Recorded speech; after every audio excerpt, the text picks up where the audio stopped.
Good afternoon, and thank you everyone, and welcome to the Taggart property. We appreciate you all being here, and also, more importantly, we appreciate our representatives being here as well. And throughout this, we will ask for your remarks individually. I will be introducing the town administrator after I give a few points, and then we will go down the line, ending with, of course, the secretary as well. And something very interesting about this property was we were working on this acquisition throughout the pandemic of all things. So our open spaces, we realized, became part of a refuge for our residents, but also other community members as well.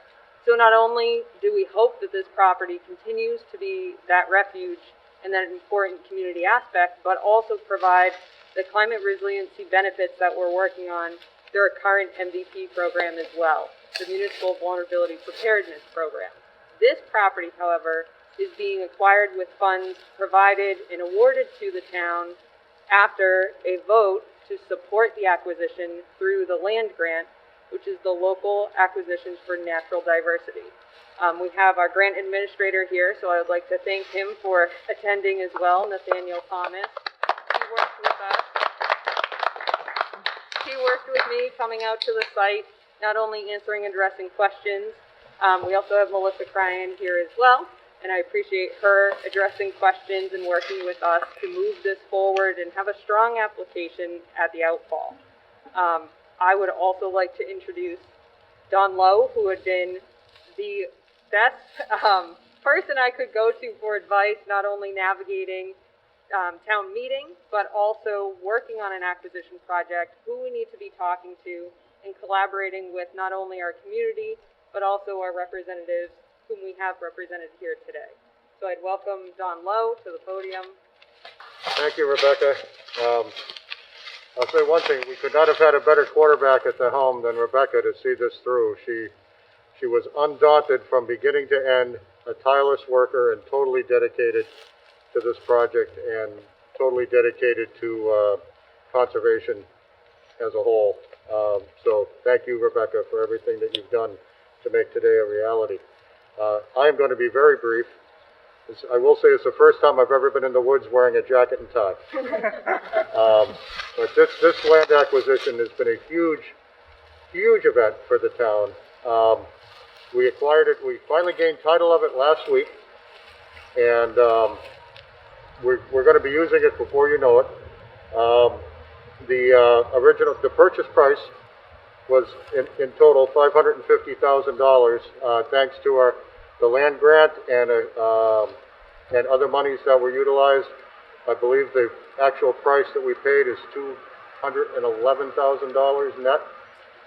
So yay us for that.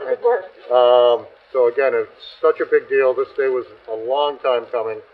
I really appreciate the support of the Secretary and the Secretary's office, Representative Hogan, who couldn't be here today, and she is well represented, Senator Cronin, and also welcome everyone. It's my pleasure to introduce from Representative Hogan's office, someone who spends so much time here, I'm surprised she doesn't have a residence here at this point, from Kate Hogan's office, Karen Frecker. Thank you, Don. Representative Hogan asked me to come and present a citation from the House of Representatives to the town of Bolton in recognition of your ribbon cutting celebrating the Taggart land acquisition made possible through the Local Acquisition for Natural Diversity land grant. And the entire membership extends its very best wishes and expresses the hope for future good fortune and continued success in all endeavors to the town of Bolton, and thank you to everyone who was involved and worked hard to get this done. So, thank you. And, Senator Coleman, sorry. Sorry. Oh, by the way, the Senator. A man who needs no introduction. I'll get there. I just want to congratulate the town of Bolton today. It takes a team of teams to do something like that, and I was here briefly. This is something that the Conservation Committee and multiple stakeholders in the community have worked for years and years to accomplish. So congratulations, and we've been working hand in hand with the Baker-Polito administration to build climate resiliency and a more sustainable future. And I just want to thank the Secretary for making the drive out here today and for your partnership.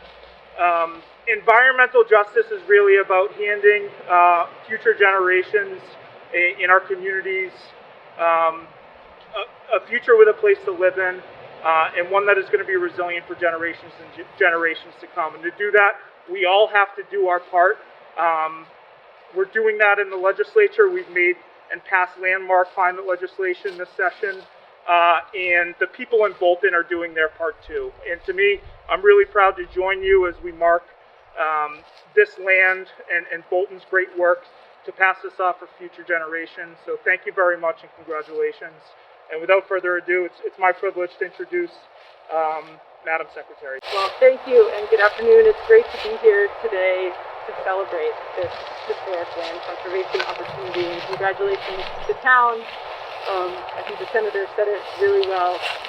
This kind of work takes people, and so we're traveling around the state this week doing a lot of events to celebrate Earth Week and the importance of environmental conservation, the importance of our work on climate change and decarbonization of our economies and protecting our natural and working land. And none of that happens without communities of people coming together to first appreciate what the landscape has to offer and then figure out ways to save it, which has been done here in this community, not only by applying for the land grants that we offer every year, but by doing an MVP planning grant and then looking for ways to implement the solutions. And that program, which is focused on creating a resilient community for the future and to combat the impacts of climate change, is really all about bringing people together to identify vulnerabilities to climate change, but also to identify the strengths of your communities. And one of the things we've seen again and again in communities all over the state of Massachusetts is that their natural lands, their forests, their farms, their open fields, their sand dunes are sort of the fabric of their resilience. And not only are they resilient in terms of climate change, but during a time like the last year we've had where we were living in a pandemic and we couldn't do a lot of the things we normally did, they were really a key part of our resilience as a community. Being able to drive across town, park somewhere, go for a hike, feel safe in the outdoors, even see people to wave, but be in a safe environment and be getting exercise and sunshine and something different than your house. We saw over the course of the last year weekends where there were 200%, 300% above the normal people at a park in our parks across the state and on private land and land trust land.